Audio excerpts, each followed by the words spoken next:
va? Bonjour.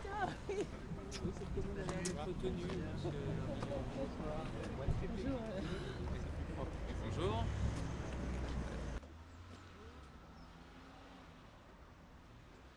Salut, monsieur Prandon. Ça va bien? Comment tu vas? Attends, Salut, ça va? très bien.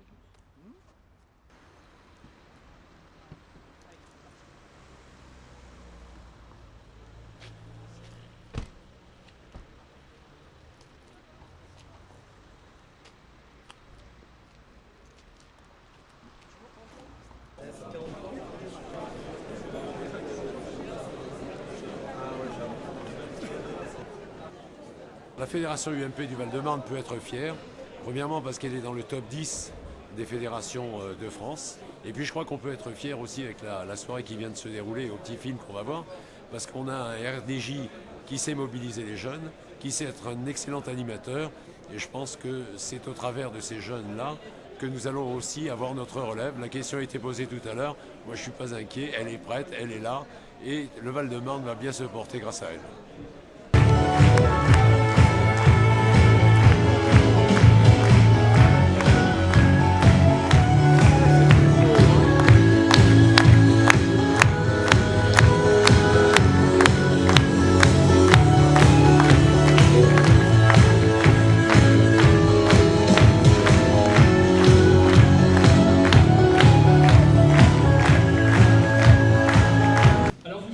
Pourquoi il y a 11 personnes qui sont autour de Xavier Bertrand et Nathalie Kosciusko-Morizet.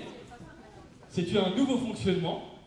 Je vous rassure tout de suite, ils ne vont pas prendre la parole chacun à leur tour. Justement, la nouvelle UMP, c'est la fin des longs monologues dont je sais que vous aviez parfois un petit peu marre. Maintenant, c'est des débats dynamiques. Xavier Bertrand va répondre aux questions de chacun d'entre eux. Et je peux vous assurer qu'il y en a un certain nombre qui n'ont pas la langue dans leur poche. Je voudrais savoir, on voudrait tous savoir, quel est votre projet pour l'avenir de notre mouvement? Quel est votre projet? Voilà. Et vous, Marie-Claude, qu'est-ce que vous avez envie de voir à l'UMP principalement? De quoi vous avez envie? Qu'il y ait plus de contacts, c'est vrai ce que vous disiez tout à l'heure, de contacts, de réunions, qu'on parle sur différents problèmes. Aujourd'hui, pourquoi on vient dans un mouvement politique? Parce qu'on a envie d'être acteur et de ne plus du tout être spectateur. Nous allons avoir tout un débat sur la bioéthique. Je laisserai Nathalie Kosciusko-Morizet en parler parce que c'est son idée. Elle va être justement chargée des débats. Mais ce qui est important, c'est que si on a un débat sur la bioéthique, vous vous disiez, le débat sur la bioéthique c'était passionnant, mais pour une fois, c'était pas en troisième partie de soirée à la télévision, on a eu ce débat à l'UMP, au sein du mouvement populaire. Alexandre Crane, qui est le responsable des jeunes adjoints du Val-de-Marne.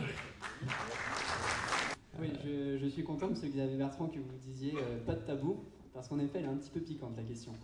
À chaque échéance électorale, on nous parle d'un renouvellement des élus. Et on constate qu'au final, ce renouvellement reste assez limité, que ça reste de belles paroles. Mouvement au premier rang de la salle, mesdames et messieurs. Oui. Parce que vous ne voyez pas bien les élus, mais moi je les vois bien là en ce moment. Oui. Il y a Christian Cambon qui fait semblant de téléphoner là, depuis 2 secondes, depuis que ce jeune a pris le micro. Vas-y, continue, tu les intéresses. Donc ma question, elle est simple. Est-ce que l'UMP, est-ce que vous allez favoriser le renouvellement des générations? Est-ce qu'on est prêt à engager le renouvellement? C'est bien ça ta question? Bien ça. Ouais, à une condition. C'est qu'on considère que le renouvellement, c'est une question d'état d'esprit, c'est pas une question d'état civil. Et là, il faut bien se mettre d'accord là-dessus. Parce que si c'est juste pour avoir des gens qui disent « moi je veux leur place pour chauffer les sièges », ça ne m'intéresse pas et j'ai le sentiment que les personnes sur la salle, ça ne les intéresse pas non plus. Alors pour ça, comment on fait, si on est bien d'accord? Déjà, les investitures qu'on donne 2 semaines ou 2 mois avant les élections, terminé. Terminé. Parce que dans ces conditions-là, soit 2 ans avant, on sait si le candidat en place a des chances d'être élu, s'il a envie d'y aller, et si on est justement en reconquête, si on a quelqu'un qui a vraiment envie de gagner et qui a vraiment envie de se donner à sa famille politique aussi. Ce que je vous demande, c'est de réfléchir entre vous, c'est bien, mais pas seulement. Ce que je vous demande, c'est d'organiser aussi un maximum d'actions en associant tous les membres du mouvement populaire.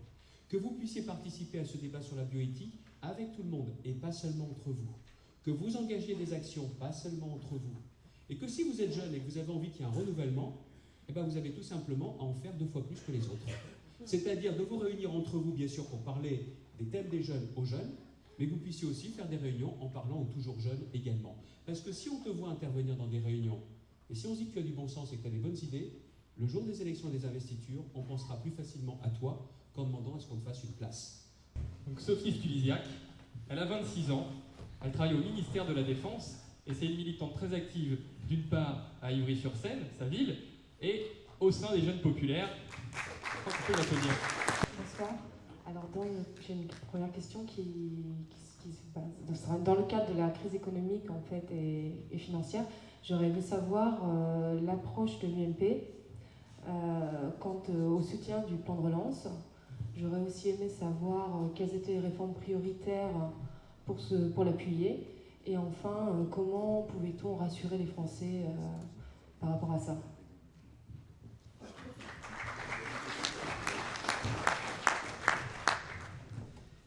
La question que tu poses, il y a beaucoup de personnes ici qui se la posent également. Et vous l'avez vu hier dans cette émission, les Français aujourd'hui voudraient savoir quand est-ce qu'elle va finir cette crise.